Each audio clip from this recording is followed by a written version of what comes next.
సంవత్సరాల తరబడి ఎన్ని మందులు వాడినా మీ మోకాల నొప్పులు తగ్గట్లేదా? ప్రాణ పెయిన్ క్లినిక్ లో అత్యాధునిక చికిత్స. నమస్తే, నేను విజయ్. ఏపీ ప్రభుత్వం వైసీపీకి షాక్ ఇచ్చింది. తాడేపల్లి పరిధిలో వైసీపీకి సంబంధించినటువంటి కేంద్ర కార్యాలయం నిర్మాణం జరుగుతుంది.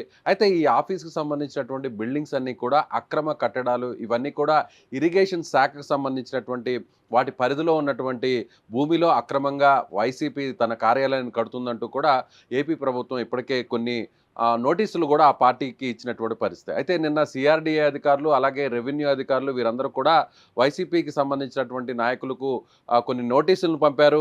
ఇప్పటికే ఇరిగేషన్ శాఖకు సంబంధించినటువంటి ఈ కార్యాలయం అయితే నిర్మాణం జరుగుతుంది, ఇది అక్రమం, దీనికి ఎలాంటి అనుమతులు లేవు, అలాగే అక్రమంగా కొన్ని రహస్యంగా జీవోలను రిలీజ్ చేసి మరి ఈ కట్టడాలను చేస్తున్నారు, కాబట్టి వీటిని కూల్చివేస్తామంటూ కూడా నిన్న సిఆర్డీఏ, అలాగే ఇరిగేషన్ శాఖగా, అలాగే రెవెన్యూ శాఖకు సంబంధించినటువంటి అధికారులు నోటీసులు ఇచ్చారు. అయితే వెంటనే అధికారులు నోటీసులు ఇచ్చిన వెంటనే వైసీపీకి సంబంధించినటువంటి నాయకులు నిన్న హైకోర్టుని ఆశ్రయించారు.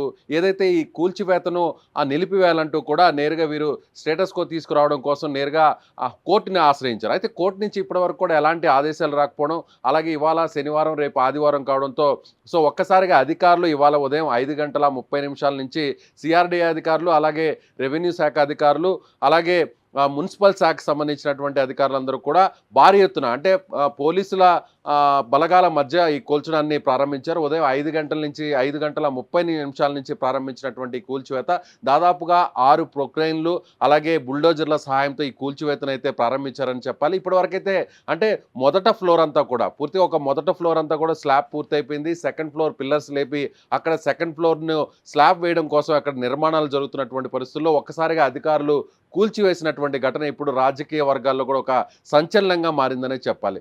నిన్న ముఖ్యమంత్రి గారు, అదేవిధంగా ఉప ముఖ్యమంత్రి గారు, మంత్రులు, అలాగే ఎమ్మెల్యేలు వీరందరూ కూడా ఎమ్మెల్యేలుగా ప్రమాణ స్వీకారం పూర్తి చేశారు. అదేవిధంగా నిన్న స్పీకర్కి సంబంధించినటువంటి నామినేషన్ కూడా దాఖలు చేశారు.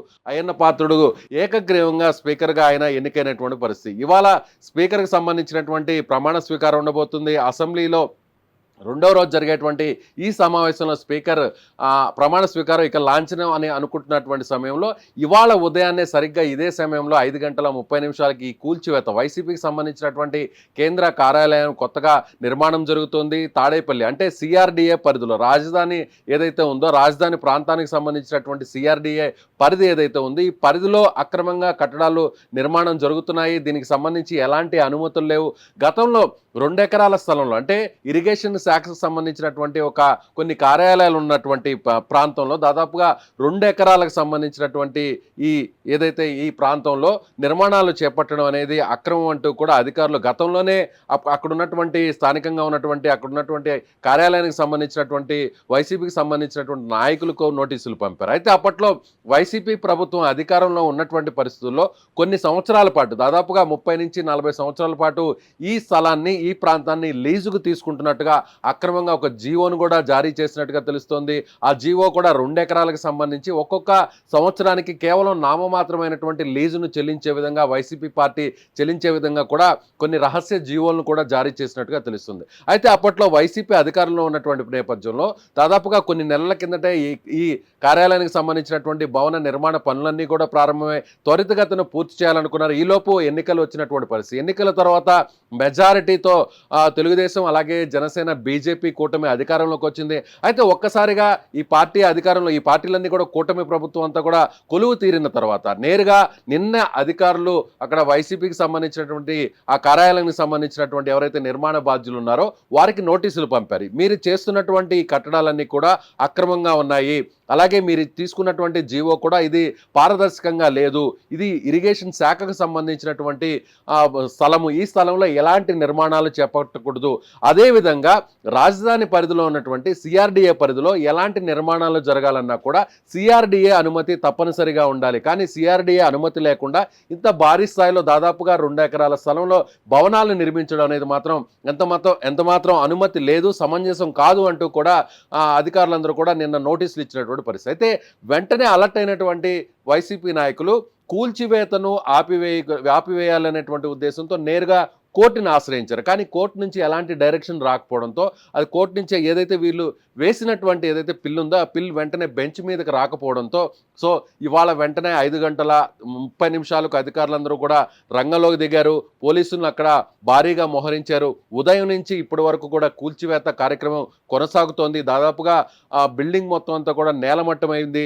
ఎవరిని కూడా అక్కడికి లోపలికి రానివ్వకుండా అధికారులు ఈ కూల్చివేత ప్రక్రియను ప్రారంభించారనే చెప్పాలి. అయితే ఇప్పుడు ఈ కూల్చివేత సరిగ్గా ఇప్పుడు అధికారంలోకి వచ్చిన తర్వాత కూటమి కొలువు తీరిన తర్వాత ప్రమాణ స్వీకారం ఎమ్మెల్యేలుగా అసెంబ్లీలో ప్రమాణ స్వీకారం చేసిన తర్వాత రెండవ రోజే ఈ అక్రమ కట్టడాలని కూల్చివేయడం అనేది ఇప్పుడు రాజకీయ వర్గాల్లో ఒక కలకలం రేపిందనే చెప్పాలి. సో దీని మీద వైసీపీ ఎలా రియాక్ట్ అవుతుందో చూడాలి. అదేవిధంగా తెలుగుదేశం పార్టీ దీన్ని ఎలా డిఫెండ్ చేసుకుంటుందో, జనసేన బీజేపీ కూటమి దీన్ని ఎలా డిఫెండ్ చేసుకుంటుందో చూడాలనేటువంటి ఉద్దేశం ఇప్పుడు రాజకీయ వర్గాల్లో ఆసక్తిగా మారిందని చెప్పాలి. సో గతంలో కూడా వైసీపీ ప్రభుత్వం 2019లో కొలువు తీరిన తర్వాత ఇదే విధంగా ఉండవల్లిలో ఉన్నటువంటి కరకట్ట మీద అక్రమంగా ప్రజావేదికను నిర్మించారంటూ కూడా కూల్చివేతను ప్రారంభించిందంటూ కూడా అప్పట్లో జరిగినటువంటి ఆ ఉదంతం అంతా కూడా రాజకీయ వర్గాల్లో సంచలనం కలిగినటువంటి విషయం తెలిసిందే. కానీ ఇప్పుడు మాత్రం అది ప్రజా ధనాంతో కట్టినటువంటి కట్టడం కాబట్టి దాన్ని కూల్చివేయాల్సినటువంటి అవసరం లేదు అనేటువంటి వాదనలు కూడా అప్పుడున్నటువంటి తెలుగుదేశం పార్టీ నాయకులు మరి కొంతమంది కూడా వారి వాదన వినిపించినటువంటి పరిస్థితి. అదేవిధంగా ప్రస్తుతం అయితే మాత్రం అక్రమంగా పార్టీ కోసం పార్టీకి సంబంధించినటువంటి కార్యాలయాన్ని అక్రమంగా ప్రభుత్వానికి సంబంధించినటువంటి భూమిలో, అందులోనూ ఇరిగేషన్ శాఖకు సంబంధించినటువంటి భూమిలో, అంటే ఇరిగేషన్ సంబంధించినటువంటి ఏ స్థలమైనా కూడా ప్రతిదీ కూడా చాలా పారదర్శకంగా అనుమతులు తీసుకోవాల్సినటువంటి పరిస్థితి ఉంటుంది.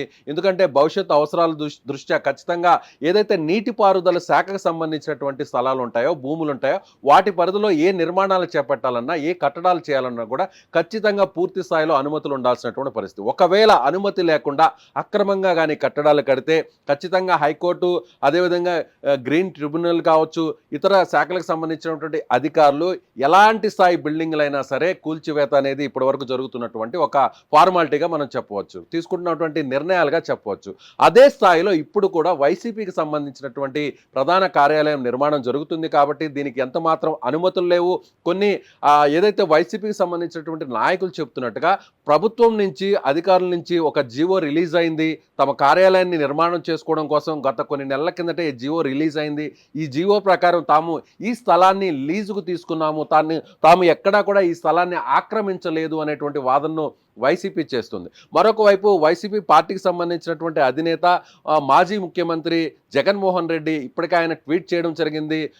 తెలుగుదేశం పార్టీ యొక్క కక్ష సాధింపు దమన కాండ ప్రారంభమైంది, దీన్ని ప్రజాస్వామ్య వాదులందరూ కూడా ఖండించాలి అంటూ కూడా ఇప్పటికే జగన్మోహన్ రెడ్డి ట్వీట్ చేసినటువంటి పరిస్థితి. మరొక వైపు మాజీ మంత్రి, వైసీపీకి సంబంధించినటువంటి నాయకులు కూడా ఈ దృశ్యాలను, కూల్చివేతకు సంబంధించినటువంటి దృశ్యాలను ట్వీట్ చేస్తూ అంబటి రాంబాబు కూడా ఆయన ఒక ట్వీట్ కూడా చేయడం జరిగింది. సో కూటమి ప్రభుత్వం సూపర్ 6కు సంబంధించినటువంటి పథకాలను అమలు చేయడం కన్నా కూడా కక్ష సాధింపు మీద, ముఖ్యంగా వైసీపీకి సంబంధించినటువంటి కట్టడాల మీద, కార్యాలయం మీద కూల్చివేతను చేస్తూ కక్ష సాధింపును మొదలు పెట్టారు అంటూ కూడా అంబటి రాంబాబు ఆయన ట్వీట్ చేసినటువంటి పరిస్థితి. సో ఇవాళ జరిగినటువంటి ఈ నిర్ణయం మీద, ఇవాళ జరుగుతున్నటువంటి ఈ కూల్చివేత వ్యవహారం మీద ఓవరాల్గా ఏపీ రాజకీయ వర్గాల్లో ఒక పెద్ద దుమారం రేపుతుందని చెప్పాలి. సో వైసీపీ కావచ్చు, అలాగే కూటమి ప్రభుత్వానికి సంబంధించినటువంటి వారు దీన్ని ఏ విధంగా ముందుకు తీసుకువెళ్తారో కూడా వేచి చూడాల్సినటువంటి పరిస్థితి. Thank you so much. Suman టీవీలో మీ పర్సనల్ అండ్ బిజినెస్ ప్రమోషన్స్ కోసం కింది నెంబర్కి కాంటాక్ట్ చేయండి.